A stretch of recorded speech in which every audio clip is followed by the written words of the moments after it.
And then eventually we won't need to be making money anymore because things will be provided for. The more the brain is not in action and it starts to work against the user. We're the addiction center of the world. People are going to get so used to AI and their mental health is going to decline. You don't need anyone to be reading and educating yourself. It'd provide a Taco Bell commercial first, and then it would. Exactly. Yeah, it's going to turn into serious marketing. You're going to have commercials. You got to pay $10 a day to not have the ad version. Yeah, exactly. Like the Black Mirror episode, right? Welcome, and it's a rare treat to get to see you in person. We've been communicating through WhatsApp as of late, and yeah, you being in town is great because you're all over the place. That's in true. Terms of like where you're living and where you're visiting, and where do you call home today? Today, home is Brazil. Mm-hmm. As of about 2 months ago, I decided to make Brazil home. Before that was California, Malibu, for the last couple of years, and then traveling around. Doing the, what's the right word? I don't want to say gypsy. I don't want to say nomadic either because that's a little bit too constrained. Maybe a bit of like a road man? Sure, a road man. That's what they call it in the Native American church. Yeah. These medicine men that move around and do healings and support in that kind of a way. Yeah, more or less I've been traveling around doing that and also working in the field of psychedelics, working at clinics and such. So now that you're moving to Brazil, will you go for citizenship there, or what's the relationship with Brazil look like? Yeah, I'd like to be a citizen there. I applied for my tax number actually last week, so I'll be official taxpayer in Brazil. And then they like that. That's a good start. They do like that. Yeah, that's kind of the starting point. You got to pay us some money. But it was funny. In order to get your tax ID, you have to pay them like $1.50. It's like such an inconsequential amount of money to go through the process. But I will be a citizen. My partner is Brazilian, and we intend to live in Brazil for some amount of time. And I don't want to have to be constrained with the back and forth of visas, because with visas you have to go out of the country for a certain amount of time and come back and all that kind of stuff. So I don't want to have to deal with that. Okay. Where in Brazil are you? Like what airport are people flying into? Florianópolis is where we want to be living, where we are living currently, and then where we're going to be setting up our operations. Could be in Sao Paulo for a little bit, but we want to be in Florianópolis for the long term. And where is that in relationship to Sao Paulo? Sao Paulo. So Brazil, huge country, super big country. And Sao Paulo, Rio, and Florianópolis are all kind of located in the southern part of the country. Rio being the furthest north of that, Sao Paulo being pretty close, and then Florianópolis being further south. Kind of like, I think of it almost like San Francisco, LA, San Diego. As far as flight times or travel times, it's kind of similar. And with Florianópolis, it's an island. You can fly directly there. Some flights go directly there, not that many. Most you have to go to Sao Paulo and then take an hour flight to get down to Floripa. Wow, that's really unique. So you're going to be living on this island, and that's where are you calling it a retreat center, or tell me a little bit about what's going on there? I think the terminology is always fun of what you call these things. We've played with a lot of terms. The term I like the most is Addiction Academy, but in essence, a center for psychedelics in treating addiction. And there will be retreats there as well, so a little bit of mix of many different things. But ultimately, the goal will be able to create a school, a place where people can become educated, and primarily dealing with people who are going through addiction and teaching them about psychedelic plants and the various practices that involve psychedelic plant use and also just general well-being, practical health, as I have found is very important. Tell us a little bit about your background. You and I, we've been friends for maybe about 7 years. We figured, and we've sat together in different medicine settings, ones that you have facilitated and I've been receiving the medicine of. So I know you in like a really good way. That's like such a beautiful way to know someone, to know them from ceremony and to know them from sharing gifts in that kind of a way. What's your background? I got into psychedelics coming up on 20 years ago, and immediately, like most people, I wanted to share them with others. And so naturally, as a outcropping of that, I developed practices with sharing psychedelics, just in small community, people I know, nothing huge or professional really. It's just me and my partner. She serves ayahuasca and I would serve other medicines like 5-MeO-DMT and psilocybin at times. And so that was just something that I have done, will always do. It's a big part of my life. It's something very important. It all started with my family and friends, and it continues in that fashion, I feel. Just extended family and friends now. And my real professional take in the psychedelic field began in 2013, after I went through Ibogaine. I had a heroin addiction in my 20s. And then I went and did Ibogaine in Mexico and had a very profound experience. And upon that, I decided that I wanted to work in that field specifically. I wanted to work with Ibogaine.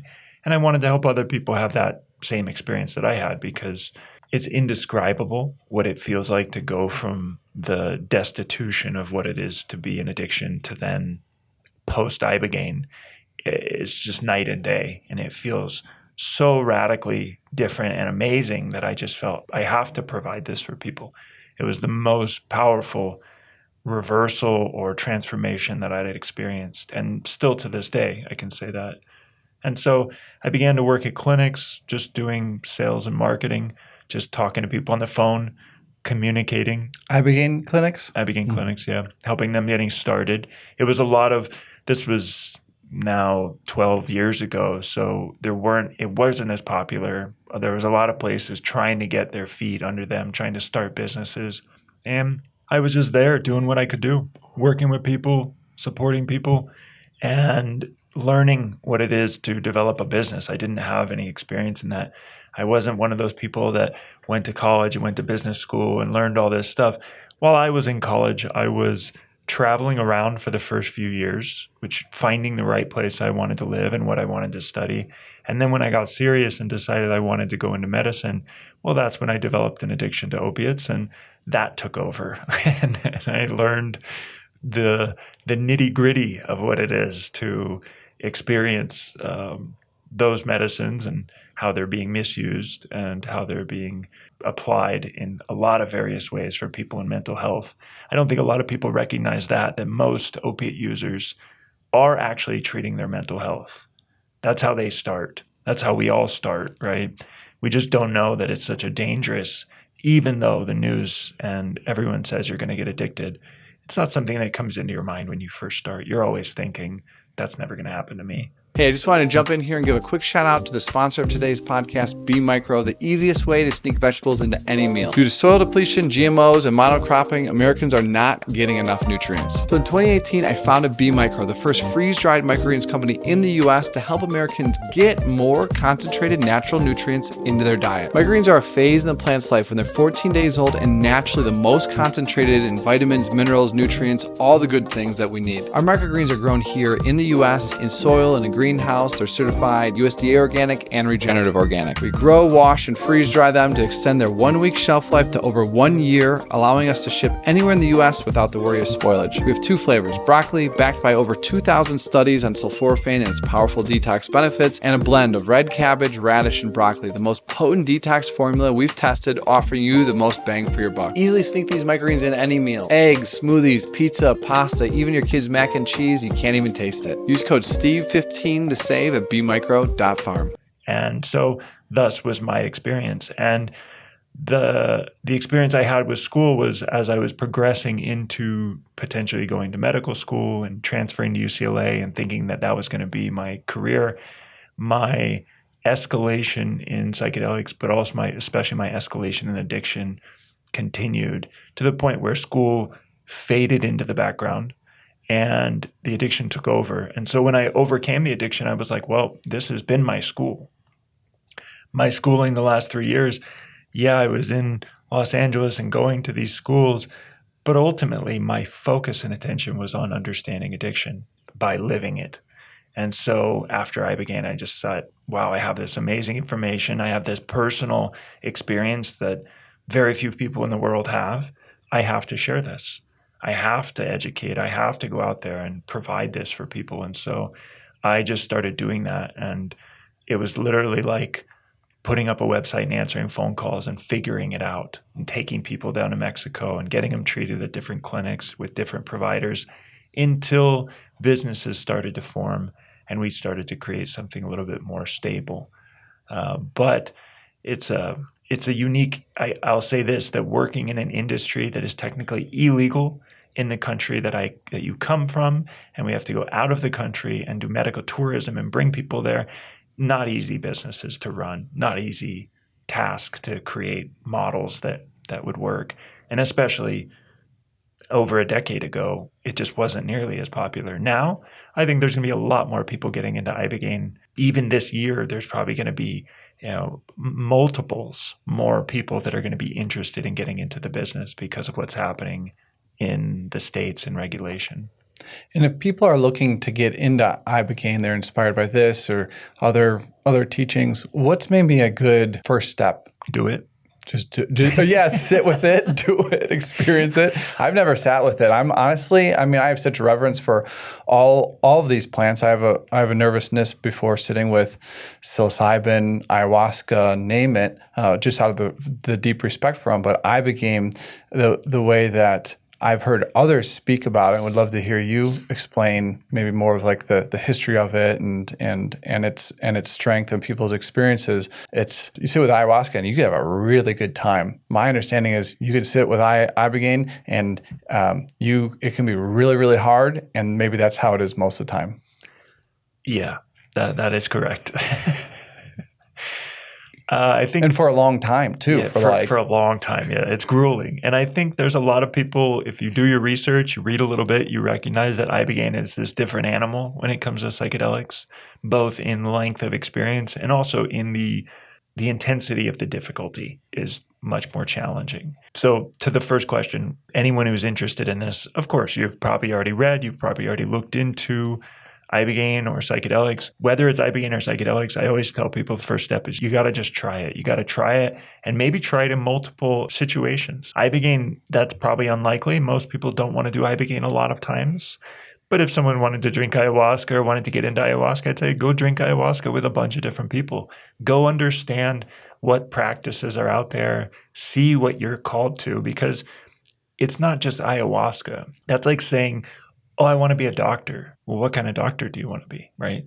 That's the first question. You want to be a doctor? Okay, that's what a little kid will tell you. But if you're an adult and you're serious about what you want to do, then you're going to find out what kind of doctor do you actually want to be. And you go to school for years to do that. You do residency to figure that out. There's a whole big process. The same applies for psychedelics. Go study, go experience it, go learn, go figure it out. I've never served ibogaine because I don't feel comfortable with that because I've only done it 7 times. I would never feel comfortable providing a medicine to anyone if I've only done it a few times. And I also think it's important that gets left in the hands of medical professionals in that regard. So I think it's important that we think about psychedelics that way and not as this, how can I get in fast, but like, how can I get in integrous and do this in the right way, authentically. And that's a hard thing for people to reckon with, because I know after I experienced psychedelics and after many people experience them, there's an enthusiasm that is unbridled. You want to share. You want to get into it. You want to nurture this feeling that you have inside you because it's so big and so impressive. And it's always important to level the field and say, okay, let's think about this a little bit more objectively and practical. So that's what I say. If someone came to me and said, I want to do ibogaine or be in this, go experience it first. Where can you go experience it? So there's a lot of ways. There's the more common, well-known way, which is to go to a clinic in Mexico. Basically all the clinics are in Mexico. There's 20 or so clinics in the world that are publicly facing, and I think 18 are in Mexico. One in Thailand and one somewhere else, because Mexico is the closest place to the addiction center of the world, the USA.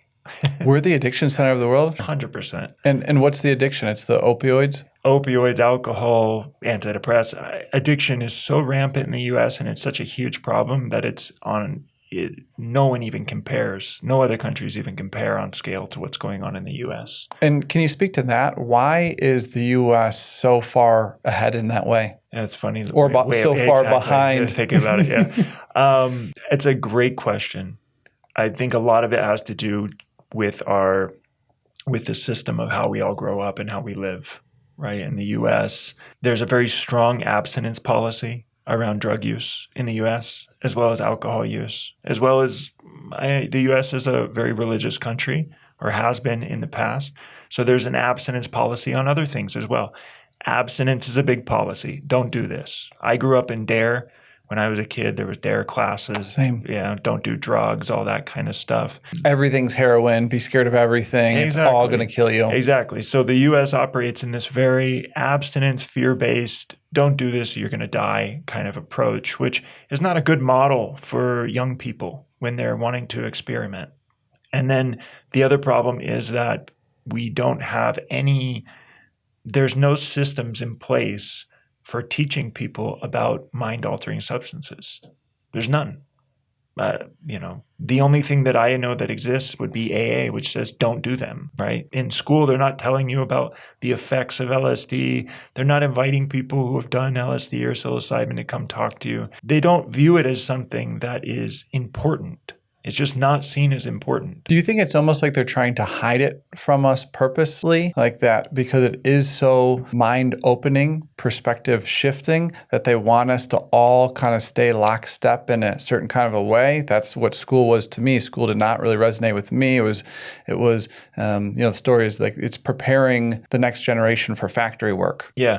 I would agree with that the structure of the United States, the way schools are formed, the way that we perceive the maturity of a person into adulthood is to prepare them for being good members of society. And that, I think, excludes psychedelics because quickly they realize, psychedelics provide a lot of new variables into a person's mindset around how they want to be in society, around their identity, around how they act, how they behave. So let's just not go into that territory. But I also think it's even earlier than that, because when you look at the 1930s, when you look at the 1920s, actually, I think we can go there and talk about alcohol, right? And how alcohol was prohibited from the 1928 to 1933 or something like that for a number of years. The U.S. did that because it was a political thing. There was women, a lot of the women's suffrage movement was a big part of that, and it was a big political thing. We don't want alcohol. It's making all these people messed up. Let's stop alcohol. But then someone realized, alcohol is big business. Business continued. There was huge alcohol business even when there was no one could drink alcohol legally. And so then eventually someone said, let's keep this as a business. Let's bring it back in. And at the same time, let's try to make these other substances, like cannabis, for instance, was one that was prominent, and cocaine. Let's push these out. Let's eliminate these, because I think business-wise, they didn't seem like a good fit for whoever was politically motivated, whoever was financially motivated to create an industry. And that's always, I think, really important to remember, is that we like to think it's all people who are trying to control humans, or there's like these big forces at work of trying to manipulate or anything. I just think it's business. That's my personal feeling. It's business and politics, which are usually the same thing. And someone early on realized that they could make more money with alcohol than they could with these other things. And they could make more money with tobacco than they could with these other things. And that's the roadway it went down. And psychedelics are pretty late to the game. We've only been studying them or understanding them for a little over 100 years. Versus alcohol, which has been around for, it's been pretty ubiquitous in at least European and North American culture, northern cultures. It's been pretty commonplace for hundreds of years, as has tobacco. So I think it just comes down to that, sort of simple. Yeah, so it's business. There's a lot more money to be made off of alcohol than these other drugs. I mean, or medicines like cannabis. You just need a very small amount of cannabis, like $1 worth of cannabis, to be like, oh, great, I'm good for the evening. Where alcohol, people could drink hundreds of dollars worth at a bar. Yeah. And then the prohibition of alcohol then empowered the like Al Capone and a lot of these gangsters. And so the void is met, but typically through illegal, violent, really negative forces. Yeah. And I think we see that too with narcotics. We use narcotics as kind of a broad term to apply to addictive substances that are illegal. That also is the case, is that cocaine started to become popular in the 80s. Like they started to produce it down in South America and create it. And then there's no legal cocaine in the States. So suddenly it's here and it's creating a huge new market and a lot of people are making money. Same thing with opiates. Okay, opiates are weird because they're illegal. The doctor can give them to you, but you can't buy them on your own. You can't just go buy them. So, but people want to. Of course they want to. Once you experience an opiate, the relief it gives you, both mentally and physically, is pretty powerful for a lot of people who are living in, I would say, pretty bland lives, monotone lives. And suddenly they get relief.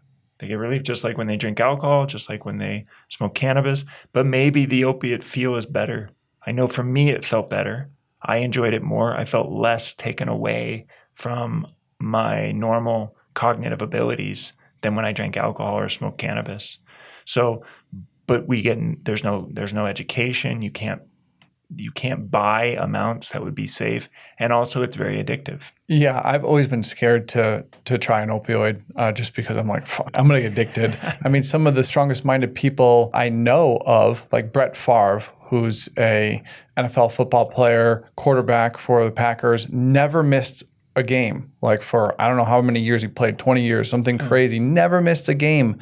And he got addicted to whatever type of opioid he did. I'm like, if that guy, who's like the most strongest willed person, can get addicted, what chance do I have? It's true. I think anyone can get addicted. That's the thing. And it's not, we like to think of it as like a scary thing, like, oh no, this is going to happen. But after going through it, I now look at it as it became an opportunity for me. It became a huge lesson. And I don't know how Brett Favre interprets this.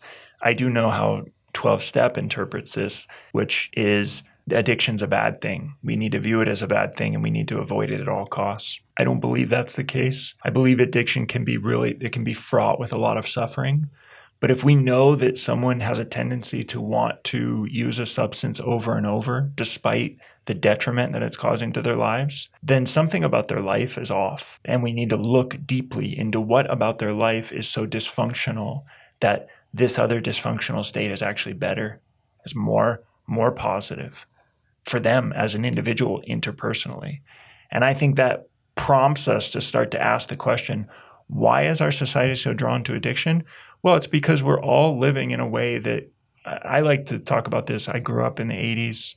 I spent a lot of time watching TV. I basically was living my life based on what TV had told me, that this is how you're supposed to be. And also what I grew up being raised religiously. This is how you're supposed to be. I grew up a Mormon. So this flux of my social education coming from TV and then my belief system coming from religion. And then I become an adult and I realize neither of these things are things that I chose. I didn't get to choose either of these, and I don't like either of them. They make me feel uncomfortable. Why? I don't know. But I don't know any other options. And then the young person, myself, tries opiates, tries cocaine, tries methamphetamine, and it just is better. It's better than the life they're living because it's actually something exciting. It's actually something that gets their sense of living going. And I think that's something that it's unfortunate because we expect people just to go to school, go to college, go to work, get married, have kids, and live this life. And that's the template that's laid out for all of us. But it's so much more complex than that. And most people run into a lot of issues following that pattern and going, oh, wait, this is what I was told to do. Why? And they start asking those questions. And then when they get exposed to substances, it supersedes. It suddenly is like, yeah, this is better. Why do you think we are being led that way, being told to live this kind of typical white picket fence, get married, just do it this way, just kind of smile and nod? Business. It's business, baby. I mean, the U.S. government wants all of its taxpayers to be good, healthy individuals who are contributing to the system. Like any ecosystem, you want all the contributors to be putting in. And someone is controlling the systems at place, right? Someone is putting these systems in place and is getting benefit from it. It's not like it's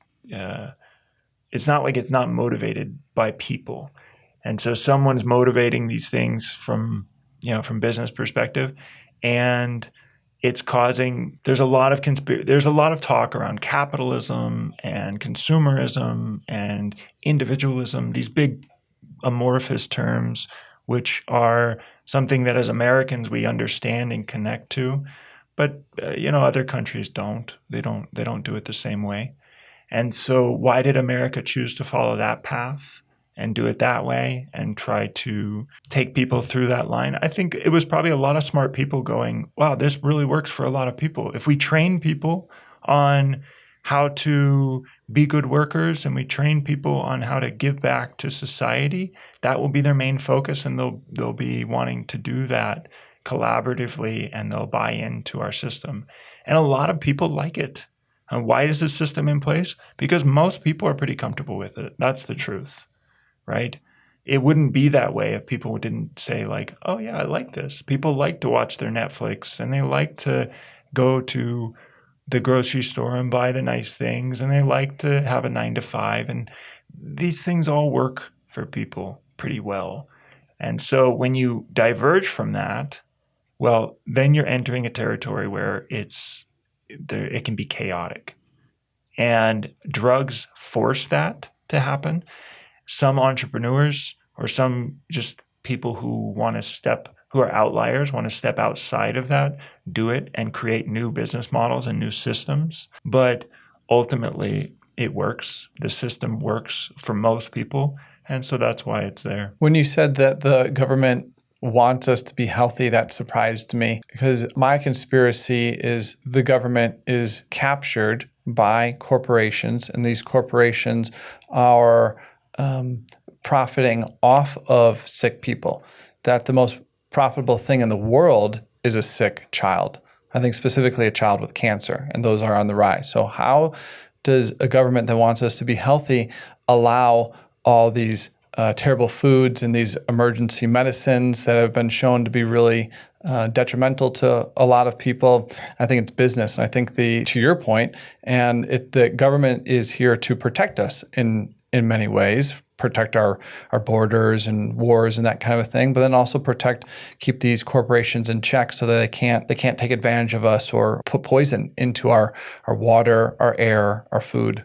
Yeah. I think most of the time when they make those decisions, they just simply don't know. There's a lot of people who are willing to propose things that are supposedly healthy or good or pro-science and then implement it into the system in play, like food coloring or fluoride or many of the other things that have gone into our edible products. And someone sees that other people are doing this and they start to add more, and it becomes a business thing. Oh, what can we add? How can we make more money? How can we lower the cost of our product? How can we make this more appealing? All of that stuff plays in. But I think a lot of them just don't think about health. A lot of people are not that concerned about health. And the people running the businesses, the people in the government, their idea of health is very myopic, I would say. It's super myopic. And when you look at them, when you look at people in the government or you look at business people and you did like a wide swath of how they are health-wise, many of them are not healthy, right? As far as I would be concerned, I wouldn't feel healthy if I was 50 pounds overweight, or if eating fast food every day, lots of soda. Yeah, or eating processed foods. But what I find fascinating about America is a place of convenience. And that's a business decision. America is all about creating convenience for its consumers, which are people who live in America, so that they can feel like they have a better life than everyone else.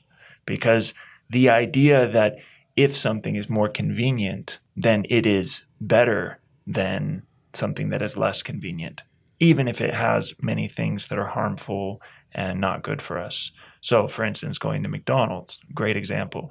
Super convenient and much easier than going home and cooking a burger and doing all that stuff. And in some respects, it serves a good use because there's people that don't have time to cook food at home, that don't have the ability to do that. They have to go buy this stuff. But then from our perspective, we can say, well, that's terrible food.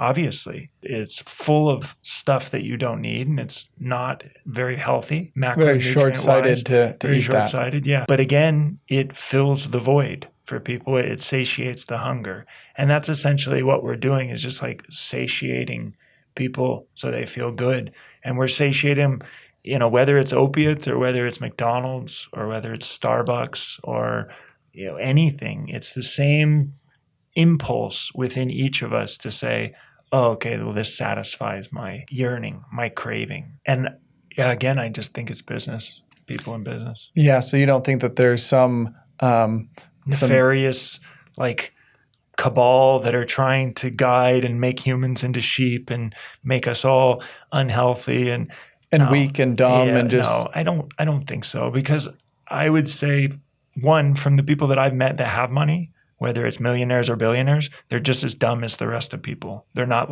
maybe some are highly intelligent savants that are manipulating, but I have a strong preclusion to say that's not the case. I think most of them are just regular people, and they are uneducated. They're ignorant, right? Warren Buffett eats McDonald's every day. The dude is one of the richest people in the world and has been for 40 years. Why does he keep eating McDonald's? Does he not know that is unhealthy for him? Does he not know that that's bad for his body?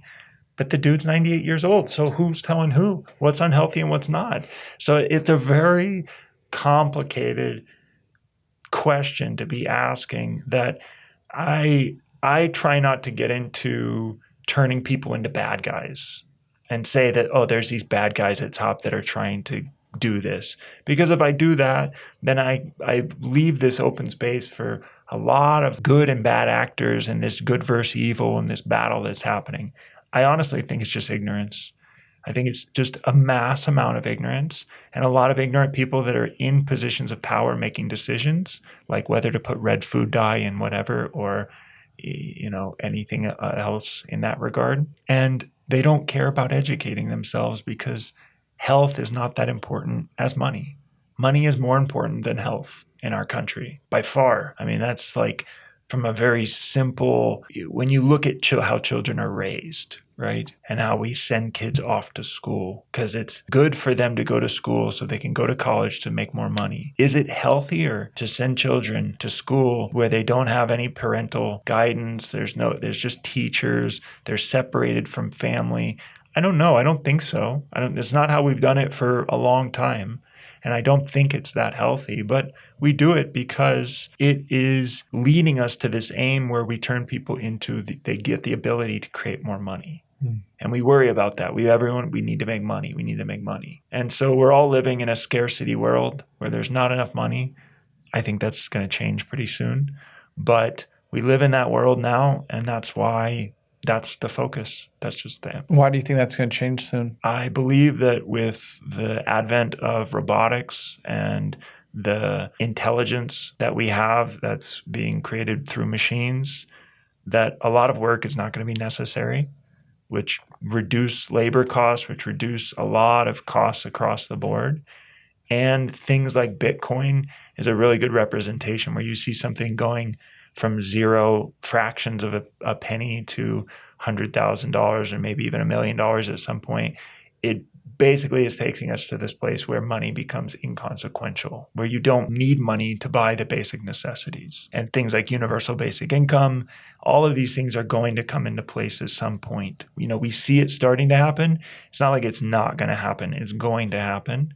And then eventually we won't need to be making money anymore because things will be provided for. Everyone will be provided for, especially if birth rates keep going down. There's not going to continue to be an expansion and growth of people, but it's going to change and we're going to start to kind of adapt around an environment where we're no longer needing to fight for resources. And I think that changes as we go into space too. As we get into space and we go to other planets and asteroids, we start to realize Earth is not the only place that we have resources or minerals. We can start expanding outside of that. Like, that's all what it's based on. There's a limited amount of Earth. There's a limited amount of land. We're going to get out of limitations. Like, we're moving in that direction. It's pretty clear. And AI is just coming on right now. I work with ChatGPT, helps me to plan for these podcasts, helps me to think about marketing things, just kind of as a thought partner. How does AI play a role in your life today? And what type of boundaries do you see for yourself around AI, robotics, kind of this future? Well, so I use ChatGPT like most, do some outlines and get some examples. I think a lot of the stuff that I've seen in AI is way hyped and overblown, and a lot of it I don't find usable, that I query and need help with. I think it's going to be great for doing a lot of the mundane tasks, especially as robots come online, as Elon and his robot army starts to infiltrate driving and stocking shelves and taking care of a lot of those very simple tasks that don't require a lot of nuance or thought. It will step into those spaces, and then it'll be really valuable. Right now, it's only marketing. I mean, the only people that really use AI are people that want to create content and market or help with like legal papers or research. That's kind of what its use case is now, but that's a very limited use case. And then it's going to step into something much more valuable and useful when it starts helping actual physical things do things. I think as far as creativity, I think it's actually going to hurt creativity in the short term, because a lot of people are going to rely on AI and think that it's going to make them great stuff, whether it's AI video or written AI or any of that. And I just don't think that AI is ever going to have the potential that a human has to work with emotion and reason at the same time to create new complicated solutions to problems. It'll be good at doing most stuff, but I think it'll be a second place when it comes to novelty. And especially when it comes to creativity, novel creativity, I think there's going to be a space for just the creatives are still going to be there. The excellent are still going to be there.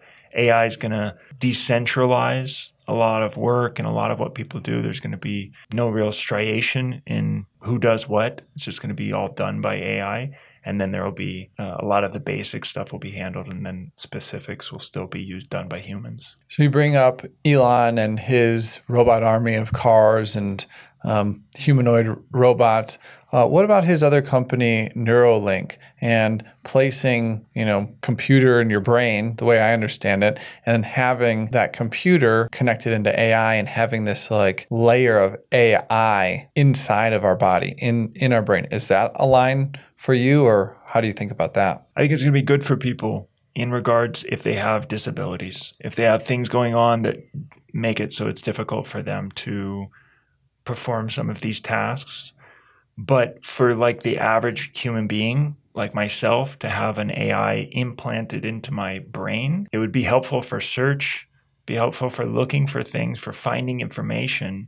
But I don't think it's going to be a good thing for actually decision making and for creative solutions, novel solutions. I think it's going to be like if I had it in my brain right now, if I had that, and I had to ask it the question to answer this, it would provide It'd provide a Taco Bell commercial first, and then it would. Exactly. Yeah, it's going to turn into serious marketing. You're going to have commercials tied in. Yeah, you got to pay $10 a day to not have the ad version. Yeah, exactly, like the Black Mirror episode, right? I think for handicapped people, it's a great idea, and I think there's going to be some biohackers that start to use it, but I think it's going to be a long time before we really are able to be introducing it in a way that it's going to be helpful for the average person, like if they had Neuralink, yeah.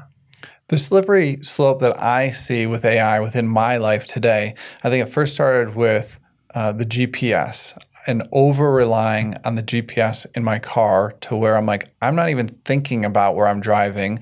I'm living in Boulder, and without a GPS, can I even get to certain spots within Denver? Not really, but now I'm practicing that again. I'm like, okay, let me try to use my GPS as little as I can as just like a backup and work that muscle again, because I've outsourced it. Leaning into ChatGPT, just being a small business owner and be like, hey, let me can this really help me? And I've noticed an outsourcing of my communications, my email, my customer service, my just thoughts around marketing, and then that muscle starting to atrophy. That's what I see within myself is giving away too much of my power, my thinking to the AI, and then I lose some of that ability to think for myself. I agree with that. I think that is the biggest danger, is that we put ourselves in a position where we become secondary and we don't appreciate the potential and the power of the human consciousness. And we're giving over a lot of decision making and a lot of choice to something that I don't know if it's good or bad. I'm not going to go down that road of like whether it has what its end goal is, or what anyone who runs its end goal is, but it does make us lazy. It's more convenient, right? It's much more convenient. Again, on that trend of how can we make life more convenient, like that is a benefit. But as you make life more convenient, you see this rise. And I think I want to do some research into this at some point, but because I think that there is a trend where the more convenient someone's life is, the more mental health issues they have. The more the brain is not in action, and it starts to work against the user in making them feel uncomfortable and stupid and needing other things outside of their own experience to bring them some sense of life. I mean, I can only imagine when everyone's just using AI to make determinations and, oh, do I love this person? Oh, tell me if this is a good relationship. People that use drugs are going to go, wow, this is so much better than AI. It's only going to increase addiction, because that when they start using substances, they're going to go, oh, wow, this is what it's like to be human again. And there's going to probably be a rise in substance use to bring people back to that core humanity of depth and feeling that AI removes, strips away. Do you see a place for AI in psychedelic therapy, in the preparation, in the actual experience journey itself, the integration? Can it be supportive in any of that? I think so. They're already using it to record, which is great, record and summarize and clarify where people are potentially in their psychotherapy sessions with psychedelics, what themes are showing up. But again, it's kind of like, okay, you get this recording and you can listen to this recording of your experience. But if you're with a human being, a therapist who's there with you, who's talking about it with you, I think it's a much better experience that you're going to have with someone who can actually work with you live in a shared experiencing. Like AI just doesn't know, and it's not going to know what it feels like to have any of that stuff happening or going on internally. And that's where its limitation is going to be. It's going to be limited. It doesn't feel emotions. It's only language. And language without emotion is what? Like a dictionary? Like it's just an encyclopedia. It's information, but it's not communicating the real information. And what I find some people are starting to work on right now, we know AI is language models. It's all built upon language, which is a very small part of the human experience. And when we communicate, it's said that, statistics and numbers I'm not a huge fan of, but it's said that most language is happening non-verbally. This podcast is brought to you by B Micro, a company I'm deeply passionate about because I founded it in 2018. It's USDA organic freeze-dried microgreens for everyday nutrition and detox. Sprinkle them on any meal or take them as a capsule to enjoy the many healthy benefits. Shop now at bmicro.farm. Use code STEVE15 to save. So if we're using... That's why text can be so misconstrued. It's like the numbers I'd heard is the actual words themselves are less than 10% of the communication. It's more of our voice inflection and our mannerisms and the energy behind it. Exactly. So how do we replace that? If all our communication is getting replaced with AI, with this perfect written out stuff with no nuance, no emotion, does it cause us to feel less emotion? Does it take away the emotional part of what we are as human beings? And then we start to crave that. We start to seek that in heightened experiences because we don't have it anymore in just our day-to-day life. I think that's an interesting thing when we look at addiction and people using drugs and substances, is that as human beings have gotten closer and closer to safety and security, as they move away from scarcity and they become closer and closer to safety and security in their lives, the feeling that we used to get from being with our family or from going to the next town, the adventure that we get from, a new animal or learning something new was what made us humans. But that's all being stripped away because you can just watch it online. You can watch it on YouTube. You can watch all these non-real experiences happening, and it supplants your actual ability to experience. And then you become atrophied. Just like when we watch people, I think a great example of this, something that is happening as a big problem in the world, is pornography.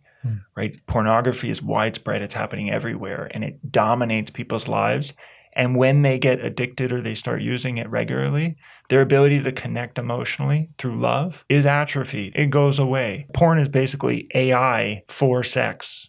That's all it is. It's sex AI, right? It's created a thing that you can then use to achieve the goal quicker. But you take away all of this human experiencing. And then people feel shame, they feel lack, they feel all these things around it, and it's never as fulfilling. And it doesn't have any of the benefits that actual love has. So, I think that's the danger of convenience. And we are in a convenient first culture primarily because that gets money. But AI falls in that same trap, and I don't think it's helping a lot of people. And more people, as it comes more online, more people are going to seek real experiences. And those real experiences are going to be disconnected from technology. They're going to be internal experiences with substances or practices that cause them to feel deeply. And we're going to see that both positive and negative. More addiction and also more ways to resolve it and more ways to be human and feel human. So you must feel a lot of job security in this path that you're going down right now. It's like the ultimate feel, the ultimate connection with self and spirit. And share a little bit more about this. You called it a education center, or share again what you're kind of coining this project. So we're calling it Addiction Academy, a type of addiction academy. And what we will be doing is we will be educating people who are in addiction about both their addiction and about mind-altering substances and practical spirituality to help them in their life. So I've found a lot of addiction treatment these days is centered around the past. It's centered around what happened to you. Why did you end up in this situation in the first place? What were your problems that were going on? What were your character defects? And then once you supposedly understand those things, you write it down, you go through it, you process it, you talk to a therapist, then it's supposed to just go away. There's some effort to train people and teach people about how to live their life better. Okay, do this, do that, go to meetings, meet with a mentor, follow these steps. This can be helpful. But ultimately, it's very, I always found it's very weak. It's a weak foundation because there's no life education. There's very little education about how to live your life and how to feel healthy and happy. And I've grown up in a few different institutions. I grew up Mormon, and within that institution, there was a very prescribed, this is how you live your life, this is what you do, this is what you eat, you don't eat, these are things. And human beings do well when they're given instructions and they can follow boundaries and do that. But then when you start to get into your adulthood and you start to realize, okay, I got to do this for myself, I have to start. And especially after going through addiction, where all of that goes away, you basically lose all of your education about how to live life as a normal person. It kind of gets stripped away and you get used to living life as a person in addiction. You have to relearn how to treat yourself. And you have to relearn how to create excitement and these feelings of emotion in yourself. And I believe psychedelics are the best tool for that. I don't believe addiction it's not addressed by getting a person to stop something. It doesn't work like that.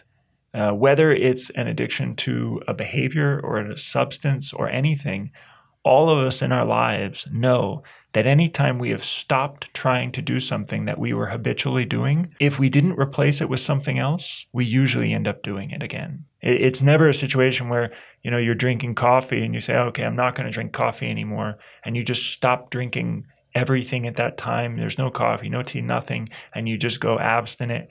No, a lot of people, it's very hard for them to do that. And that only intensifies as you intensify the experiences. So what do you replace it with? Replacement is always the best solution in anything in nature. Like if you take out one element of nature, you have to put something else in or the system starts to crumple. Same thing with human beings and how we live our lives.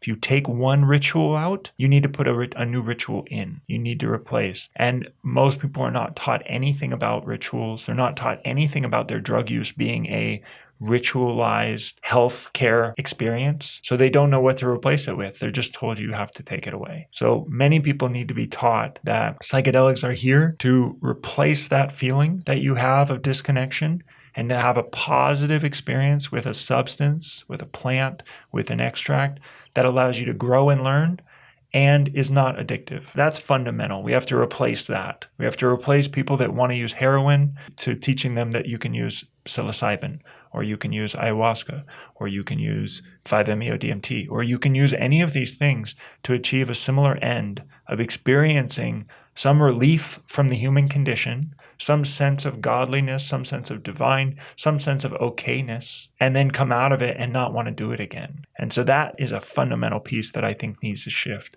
If most teenagers were introduced to psychedelics in their teenage years in a proper setting, most of them the teenagers that get addicted to drugs and alcohol would not use drugs and alcohol. I'm confident in saying that because they would understand, why would I do those things? They're very fleeting. The experience and what I gain from them is very superfluous.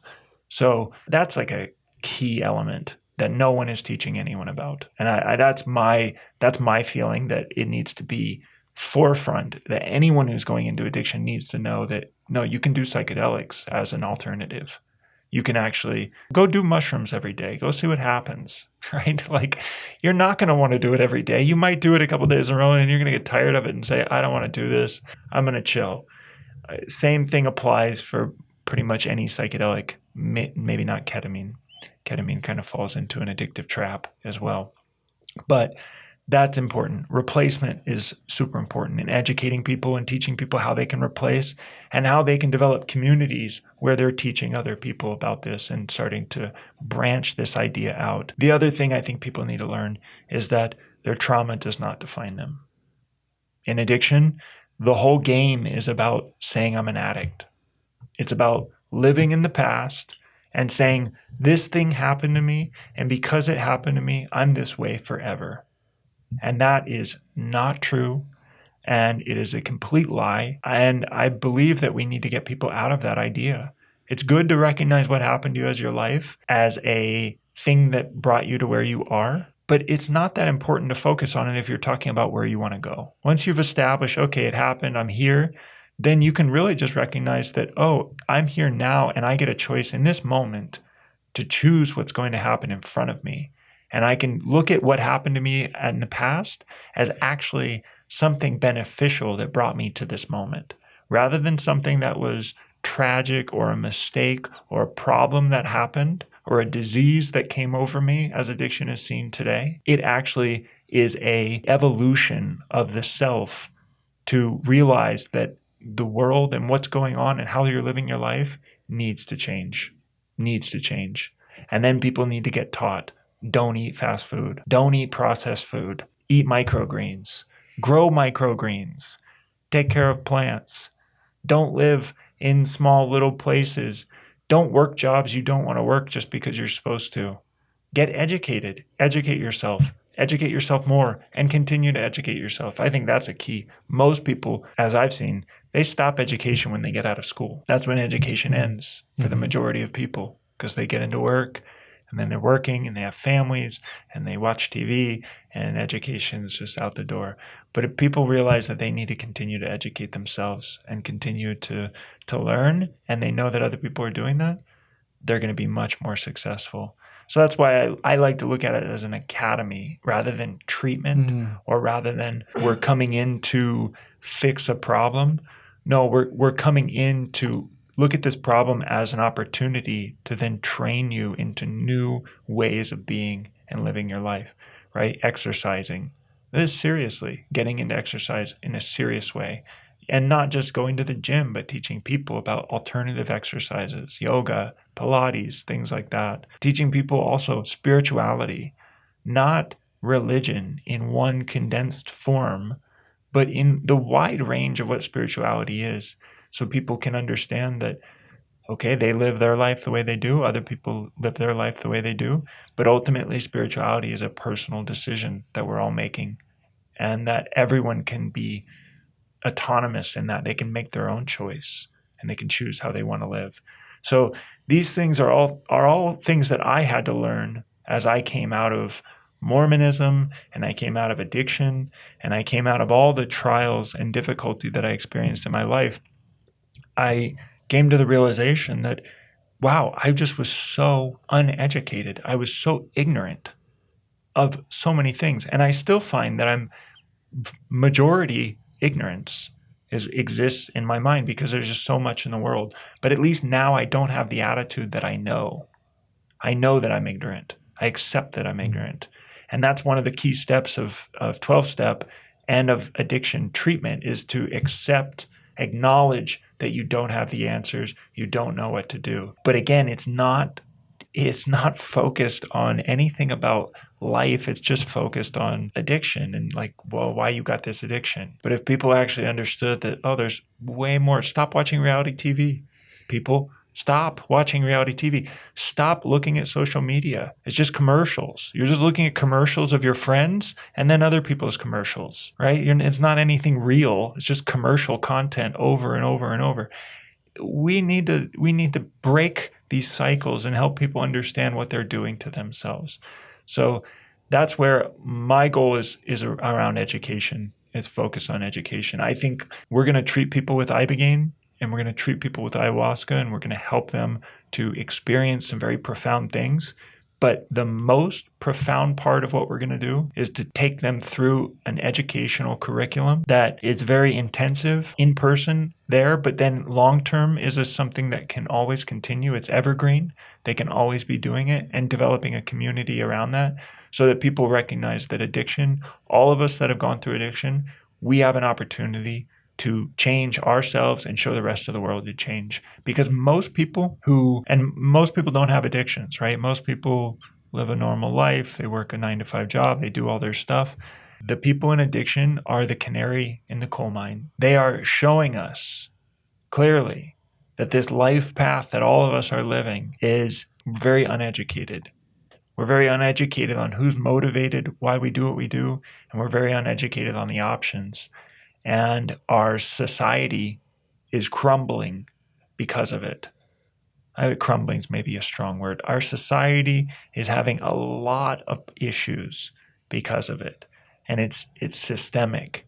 We think that the issues around why we have Donald Trump as president, or why people are murdering politicians, or why bombs are being blown up and all this stuff, it's all interrelated in how we treat ourselves personally and how we treat our lives on an individual level. And it's something for all of us to wake up to and start living better lives, healthier lives, and more present with one another. What does that education look like in your program? Great question. So you gave me like a million things to go. I'm like, you're popping off right now. We're going to clip that whole 5-10 minutes. You crushed that.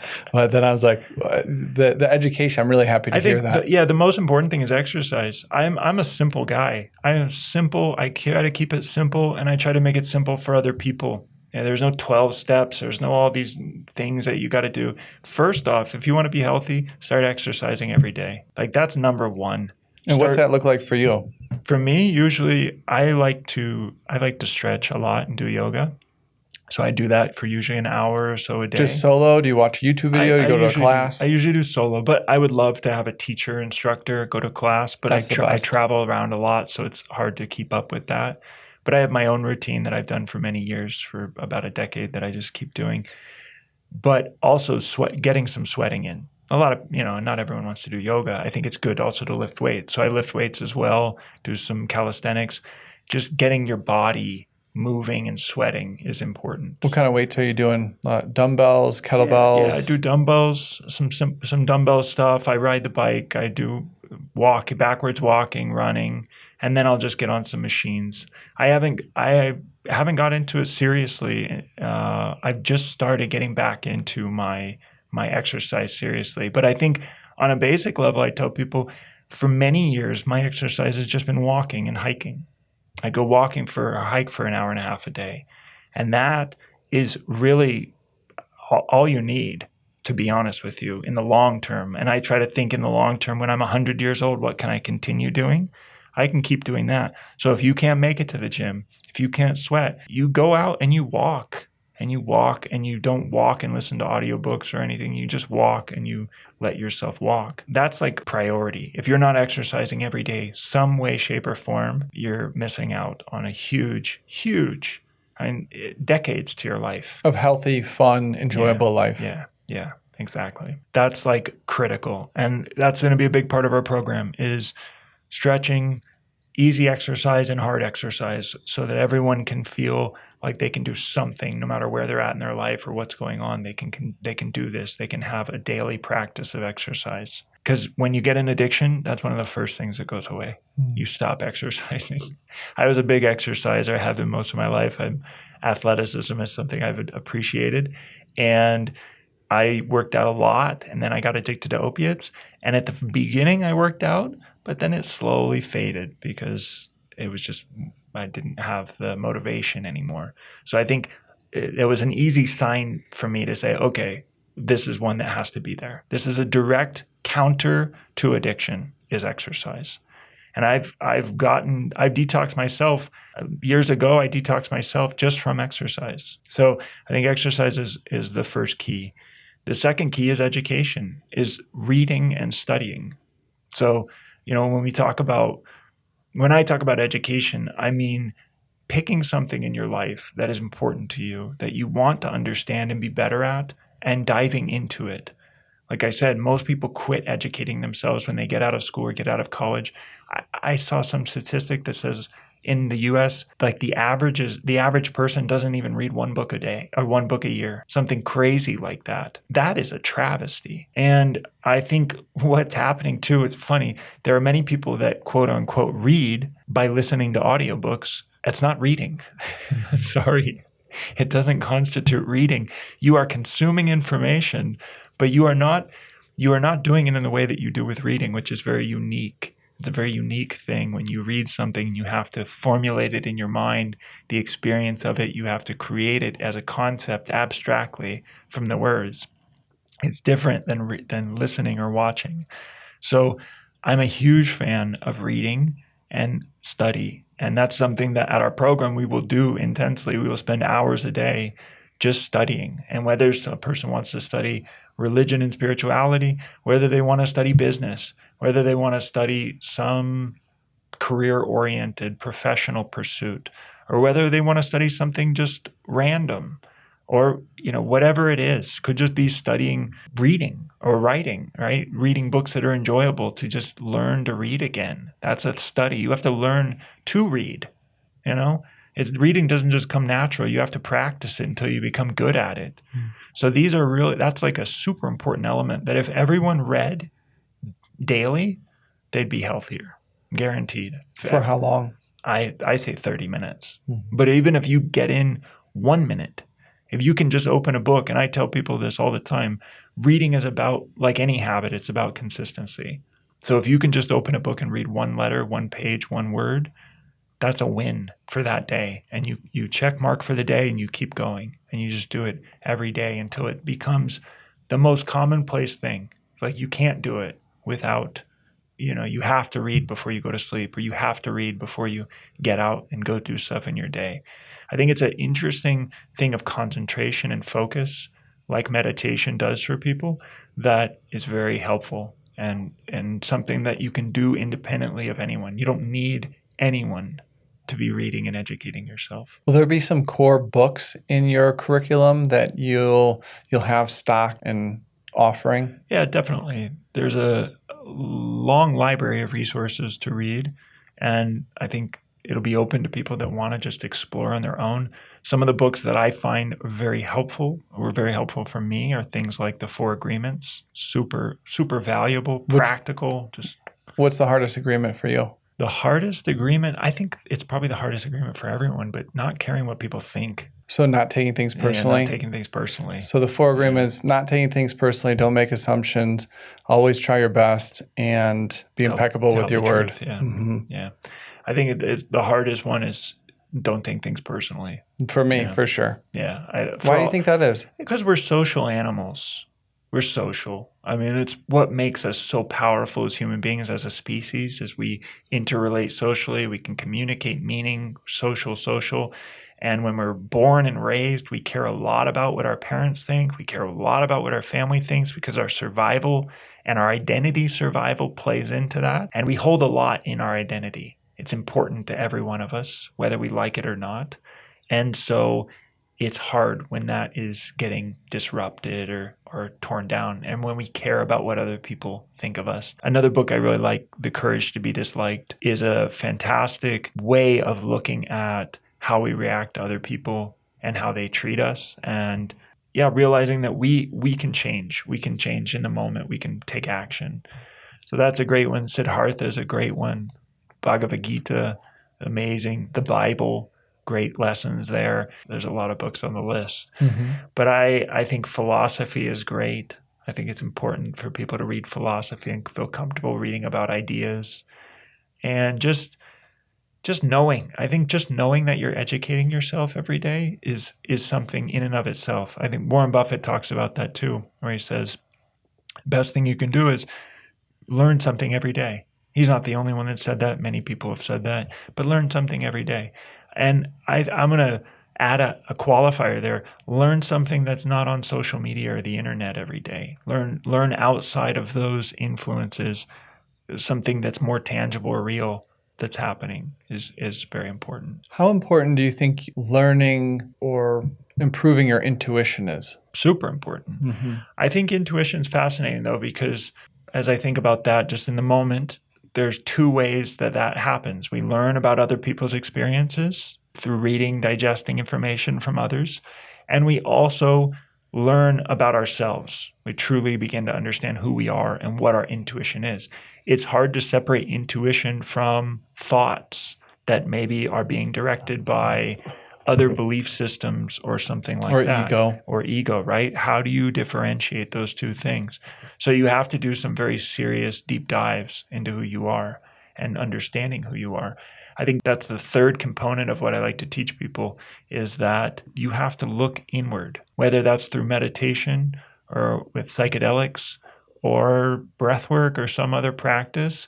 You have to start looking inward and feeling your emotions and connecting to yourself and realizing and thinking about why you are the way you are and how you do what you do. That is fundamental. It's just critical if you want to overcome anything in your life, is you got to look inward and you got to sift out all the variables that are affecting you till you can get to that core place and say, no, this is what I want from my life. Not because I'm worried about what my family's going to think of me, not because I'm worried about not getting what I want or whatever. It's about knowing who you are and what you want and going for it. And I know a lot of people that have a hard time with that. When I was in the church, there were many people, as I was phasing out of being Mormon, friends of mine were doing the same. And they had a very hard time making that decision because their families were still Mormon and they didn't want to disappoint their families, right? They didn't want to take what their families thought of them personally. They didn't want to have to deal with that. So they just said, oh, I'm going to just follow along because it doesn't rock the boat. I don't think that's helpful for anyone in the end. It doesn't do anyone a service. It's disingenuous. So it's not good for any of us to be that way. And so we have to look inward. We have to meditate. We have to study. We have to explore with consciousness practices to understand who we are deep down. Any other ways, or maybe more specific ways, that someone could practice the strengthening of intuition? And what do you think intuition is? Yeah, I think intuition is this resoluteness, this understanding that you know what you know. It could be synonymous with an inner confidence, a self-assuredness. And I believe that intuition is only improved through autonomy, through making choices. Right? You can gather a lot of information, you can understand a lot around you, you can understand yourself, but ultimately you have to make choices. You have to be courageous enough to make a choice and it either fail or succeed. And then you start to go, oh, okay, I'm starting to see my intuition was right there. It was correct, or it didn't lead me where I wanted to go and it was maybe off. And then you start to look at it and say, okay, was that intuition or was it something else? That's most critical. And I'm a big believer that choice is such a vital part of our lives that if we're not making choices, if we're just living life in a pattern, we're not making new choices, we're not doing anything outside of the norm, then our intuition goes away. It's not needed anymore.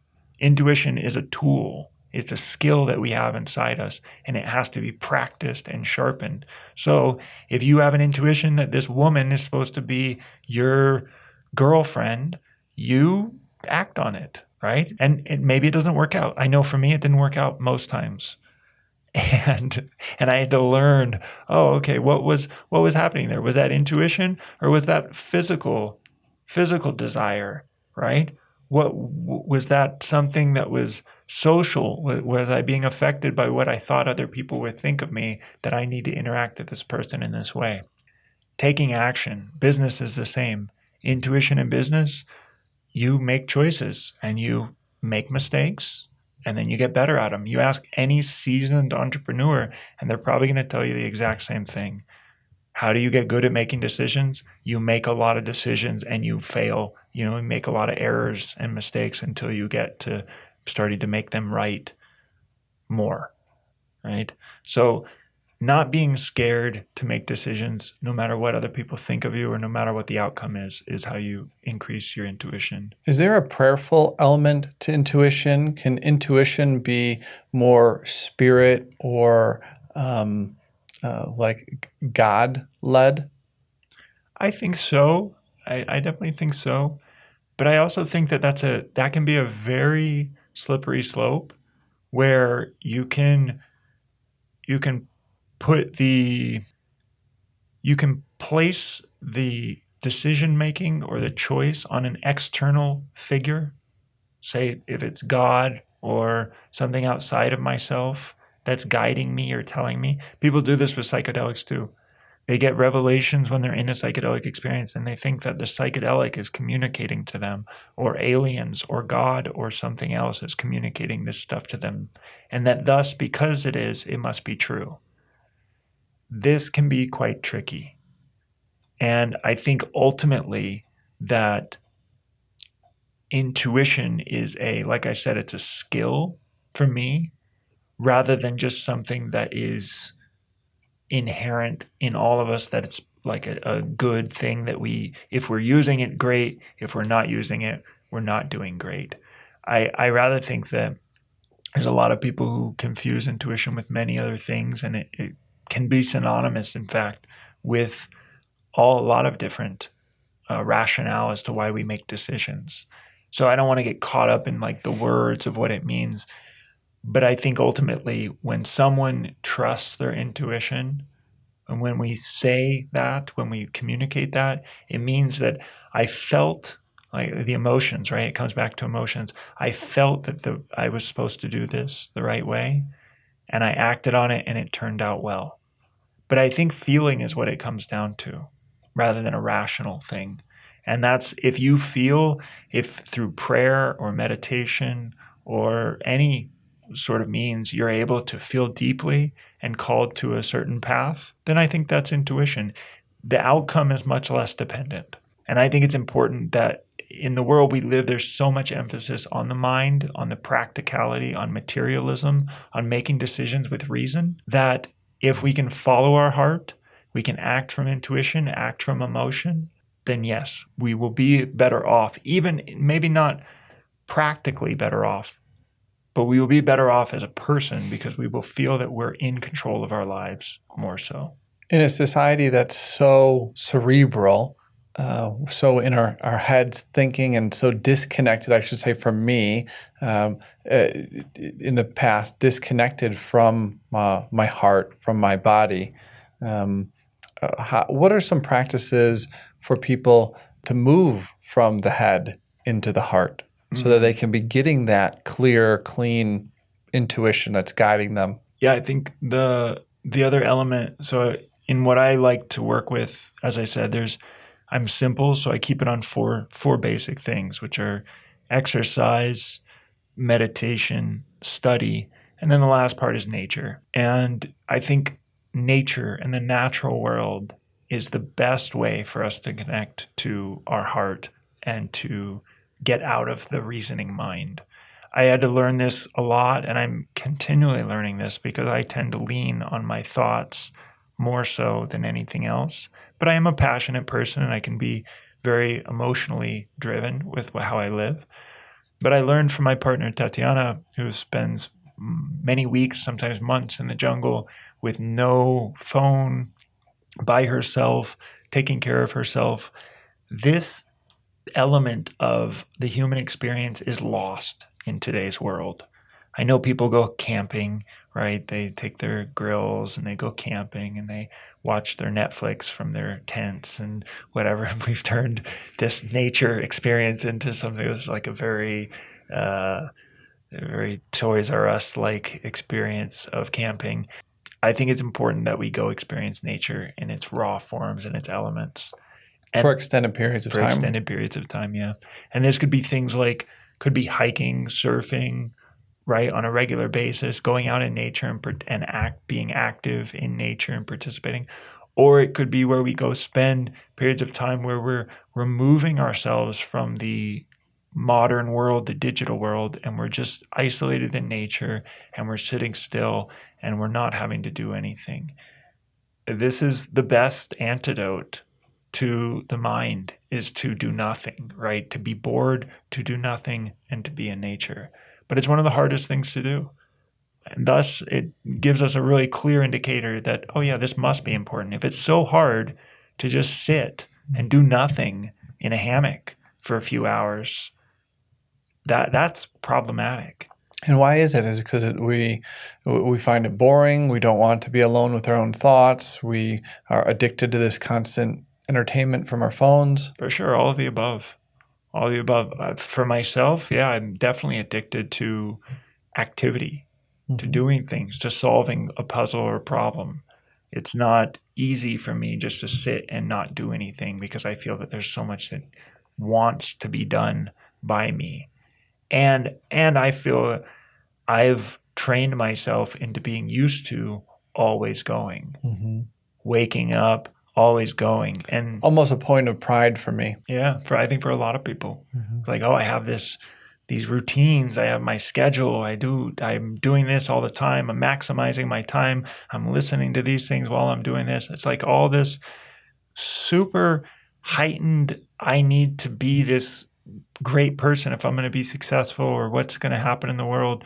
But in reality, if we just got out of it all, separated from all of it and spent time away, which is what psychedelics do. They totally disconnect us from, well, not always, but for most people that take psychedelics, you're not thinking about your job. You're not thinking about,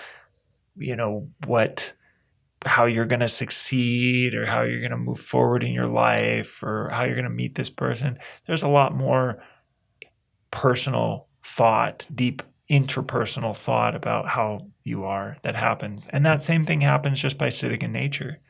Just if we're sitting out there with our thoughts becoming bored, eventually our thoughts start to turn inward and we start to look at, oh, okay, what's actually going on here? And that is essential. And if we can't get out in nature, then we can bring nature into our life. We can take care of plants. You have this orchid here. There's various ways that we can bring nature into our lives, and we can start caring for nature. We can start incorporating nature. I think that one way people don't think about this is preparing your food, right? Food is an element of nature that we take from the outside world, but then a lot of times we don't actually spend much time with it. It becomes a task. We have to feed ourselves and get caloric intake rather than, oh, I'm going to actually spend time with my food, with this part of nature that's not me, that is very here, live, right now. So there's a lot of things that we can do to help that, but ultimately I think nature's a main key. Nature for me with intuition, bringing plants into the home is really powerful. Taking care of plants in the house, because like you could read the books on how do I care for an orchid, but until it's in the home and like, oh, and it's not really performing well, or just doing really well. It's like, oh, does it need more light? Maybe if I move it here, what's my intuition saying? A little bit more water, maybe some nutrients, maybe a different, more soil. Taking care of plants, I think, is a really great starting spot to have that consistent working of the intuition. I agree. And what I like what you said about that is that you're caring for the plant, and so you gain intuition through experience. Intuition is, I think, best gained through experience.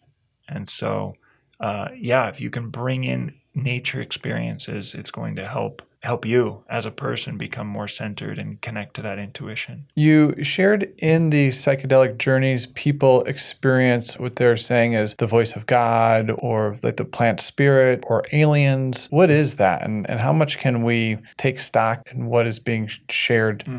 I think this is different people have different views on this, obviously, and I don't believe that there is a right way. I like religion. I think it's important that we understand fundamental truth is that humans make meaning out of things. We are meaning-making machines. Correct. Yeah. Anyone who's done Landmark will recognize that. Have you done Landmark? Oh, yeah, for sure. Okay. We'll recognize that nice I have meme. too. Yeah, of course. That nice meme, the triple M's. And so we make meaning out of anything. And this is just, and no one could argue this if you look at all the religions, because people have different beliefs in their religions, but the meaning is essentially the same. It connects them to something higher and makes them feel good. Doesn't matter whether it's based on some dude from Israel from long ago, or some person from India, or some person from the Amazon.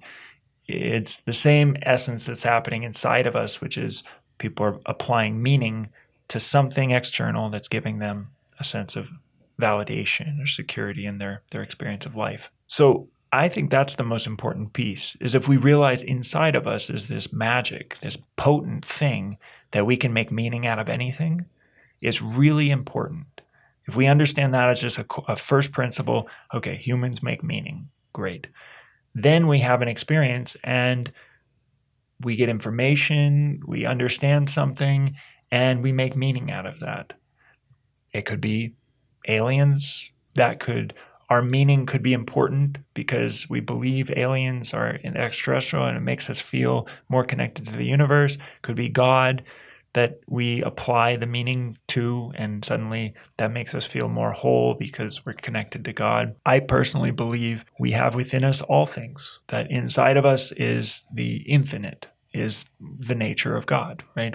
Many religions talk about this. We are the progeny of God. And so therefore within us is the essence of God. And that essence is everything, right? If God's everything, it's pretty simple.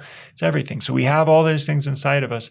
And then whatever story we decide is our story. I tend not to delve into stories that are coming from the outside, such as God told me this, or the plants told me this, or, this information came from outside me, because I don't feel that gives me a sense of meaning. I've tried that in my past and it didn't do much for me.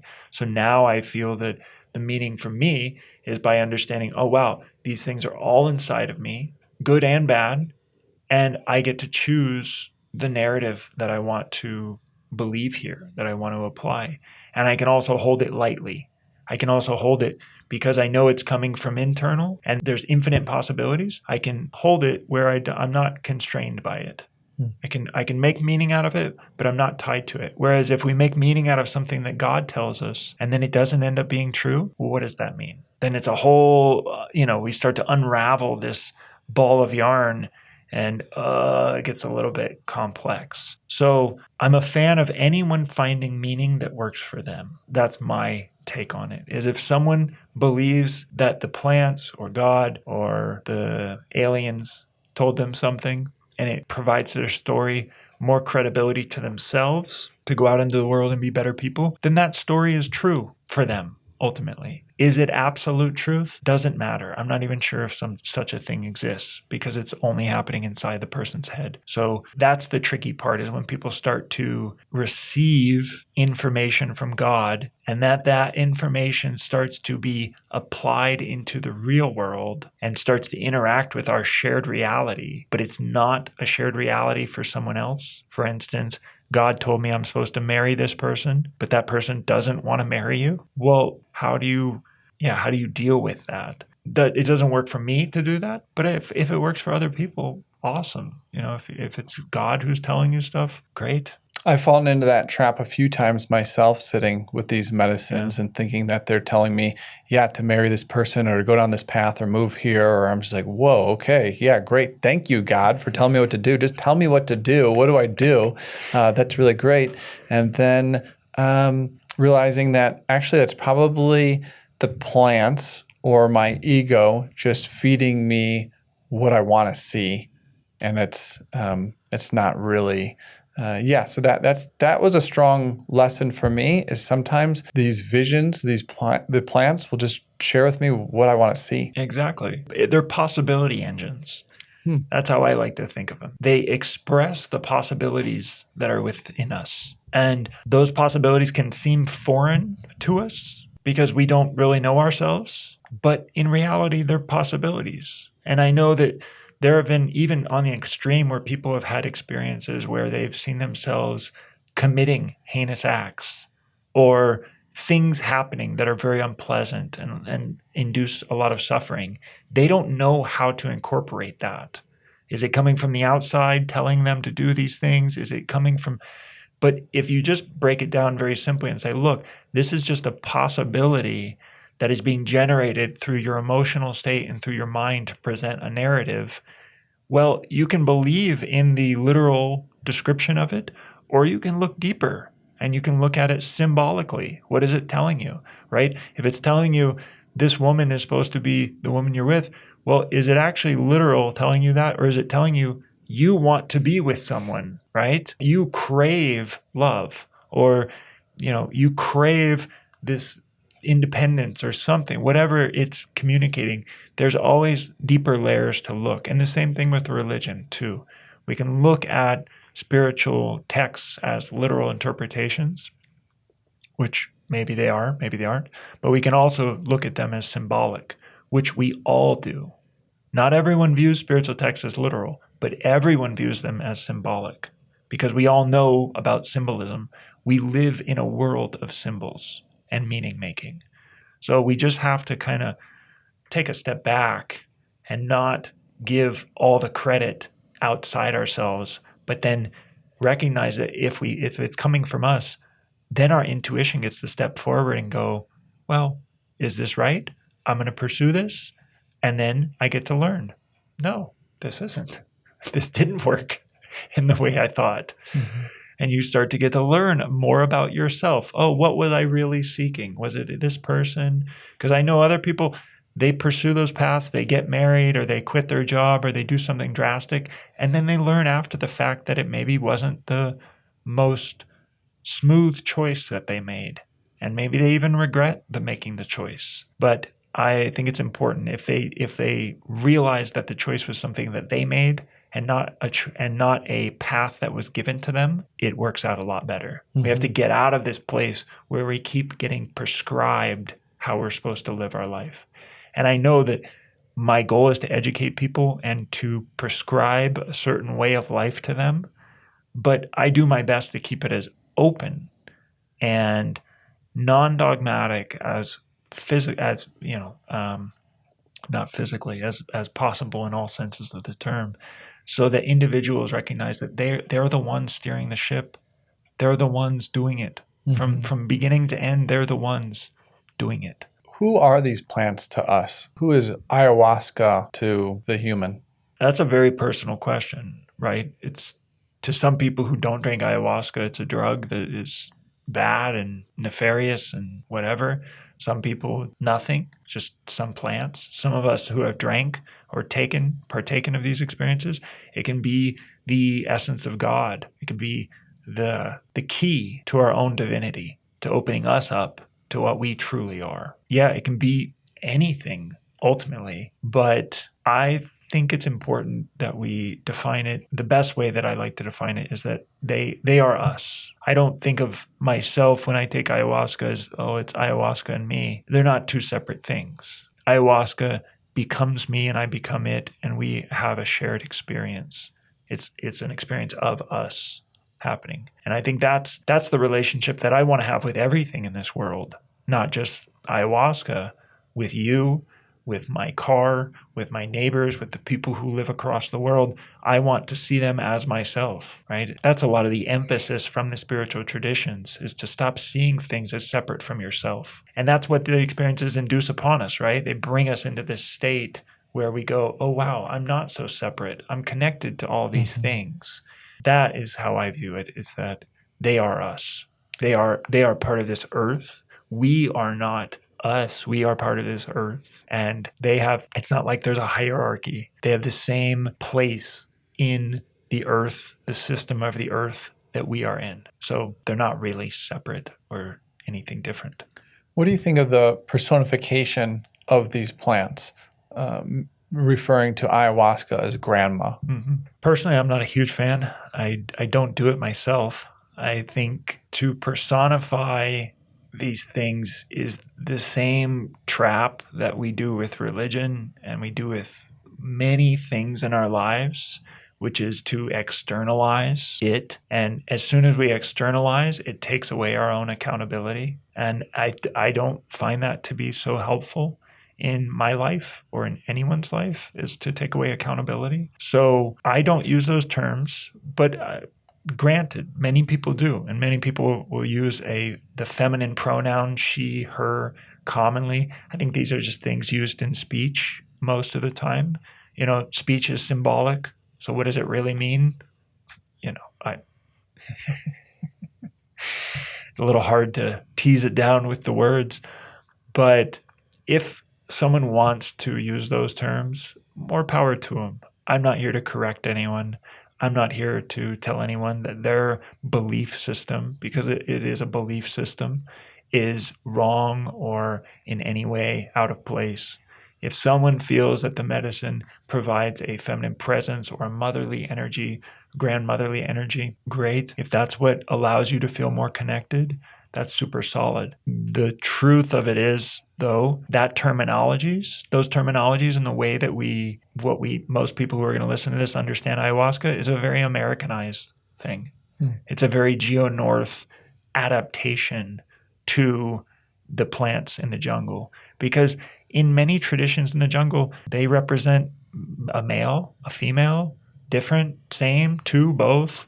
There's no clear indication on what it is. Right? One tribe will say it's a mother. One tribe will say it's the father. Everyone tries to do that. So in essence, it's really just marketing. It's branding. And, okay, you want to brand it that way? That's cool. But let's just name it for what it is, because there is no clear distinction. I mean, that's like calling us, you're masculine. No, we're not masculine or feminine. We're both. They're just two sides of the same coin.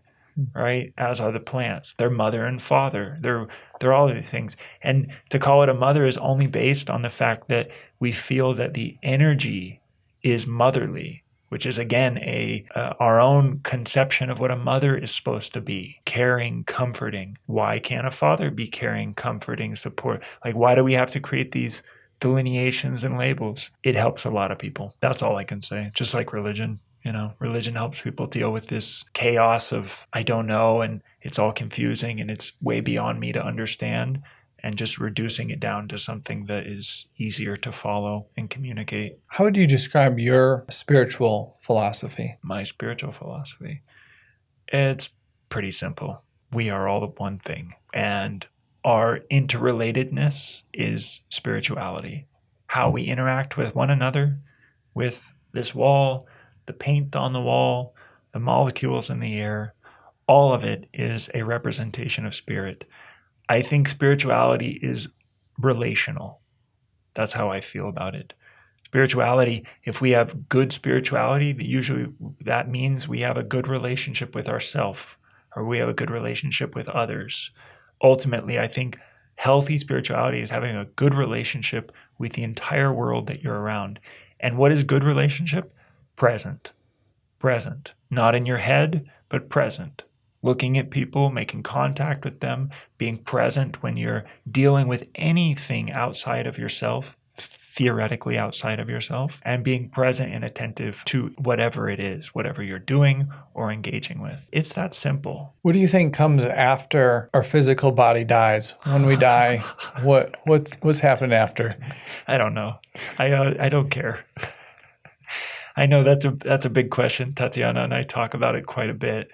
She's a believer in reincarnation and various stories that can happen afterwards. I'm practical. I live here. We're here and now. We're on this earth. I will find out when it happens. I'm in no rush to try to define or determine what's going to happen when I get there, because I got enough happening right now that I got to try to deal with and figure out and treat well and be right with, that I don't need to be focused on then. That's been my take, because I grew up in a faith where it was all about, well, when you die, you're going to have these kingdoms of glory and you're going to do all these great things. And basically you're going to continue life, but you're going to be higher up. You're going to have more power. That's how a lot of people want to think of it. Like this life is, oh, we're suffering and we don't have power, so we're going to go to heaven and we're going to have more power. But if we don't do good, we're going to go somewhere else. Or we go into blackness or whatever. But it's all related to our own ability to craft our reality and the hope that we have a better reality to create afterwards, or a different reality. I see no need. We have a reality right here to craft. We're in it. And yeah, it's hard. It's hard to turn reality into what you want it to be. But that's the game. That's why we're here. And if we're focused on what's going to come next because it's going to be easier, that's like being in the middle of a basketball game and thinking about the next opponent. You're going to lose the game. You're going to miss shots. You're going to play poorly. You're not going to be present with what you're doing. And I should say this, I am not going to be present with what I'm doing. I am not going to be able to really give myself fully to the game that I'm playing if I'm focused on what's going to happen after the game. So that's really how I like to think of it. And that fits well with my essence of spirituality, because it's really all about presence and being here and just being in relation with everyone else. So you and Tatiana have maybe a little bit different views on that. When people sit with Tatiana, or if they've spent time with her, do you find that, and maybe with you as well, do you find that they put you two on a pedestal? Yeah, totally. So little context, Tatiana, I mentioned before, my partner, she serves ayahuasca. And there are a lot of times where when you are in a position of providing something really remarkable or powerful to people, that they are going to externalize and give you the power. They're going to give you the credit for what they did and what happened to them. This happens in, any organization where there is a dynamic of power differential, where one person is providing something to another that they don't have access to yet, that they will tend to give a lot of the power away. And people do that, and we have to continually remind them over and over and over. We did not do anything. We the same thing that happened to us is happening to you. We are just conduits of this same experience happening. And it has nothing to do with us in reality. We're just simply playing the role, and we're here now in this place so that you can participate. But it's not about us. And it never has been, and it never will be. And I think that's the trap that we in our society, especially in our society, but I think as humans, we tend to give our power away so often, whether it's to our parents when we're little, or whether it's to society or church or whatever. And it reminds me of the I don't know the correct terming of it, but in Buddhism they say, don't confuse the hand pointing at the moon for the moon.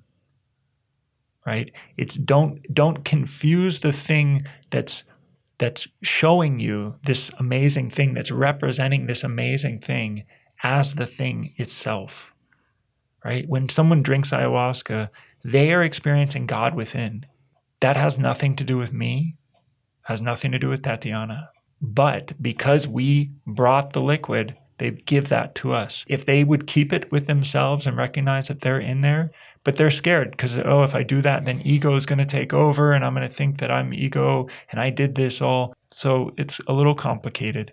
But the reality is that we're just like everyone else. We have the same problems as everyone else. We deal with the same issues as everyone else. And we're just because we chose to study and put time and practice something, we appreciate the respect that people give us and we appreciate their gratitude. But we also recognize that it's most of it, virtually all of it is just a mirror of the individual going what they're experiencing and then them feeling it and then applying that feeling to us. If they could just apply it to themselves and recognize, oh, wow, I got myself here. Oh, wow, I found these people. I'm sitting here. I did this.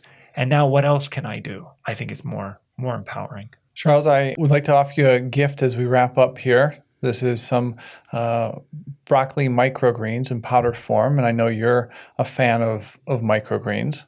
Big time. You, 6 years ago, you got me involved with microgreens. You told me about them. You started me off. I started to buy them first, but then I started growing them myself within the last few years, and they've become a staple of my diet, my family, my home diet, and I owe most of all of that. Oh, I can give the credit to you right now, but you were a great example for me to recognize what I could do myself, and I gladly will take these and eat them. And yeah, I wanted to take them before we had our podcast so I could be charged up, but I got them now. And who are these microgreens to you? What are the benefits that you experience? Why do you enjoy them? I'm simple. They taste awesome. I like how they taste, and I like the fact that I'm getting more greens and I don't have to do a lot of work. And I also like eating fresh greens. So microgreens allow me to do that on a consistent basis daily, where I can cut and have fresh greens every day. And I can grow the food myself. I can connect with it myself. I'm not a scientist, so you could tell better about all the benefits of the stuff in it and everything that it does for your heart and whatever. But for me, I love to be able to eat the fresh food and take part in it, and it feels right. If people want to learn more about you and what you got going on, and find out your retreat center, your new documentary, everything you got going on, where can people learn more about you? So you can visit our website, www.nekawa.com, which is spelled Nekawa. And that is our developing site around our work in Brazil with Ibogaine. And then if you want to learn more about Tatiana and her practice, you can go to YouTube and check out her movie, Curandera, CuranDera. It's a great, really a beautiful movie that we were able to make and share about the jungle. And from there, you can go to our website and learn more about her. And we're going to be releasing more content through YouTube in the future. Great. Yeah. Thanks so much. Thank you, Stephen. Really appreciate it. Okay. See you, everybody.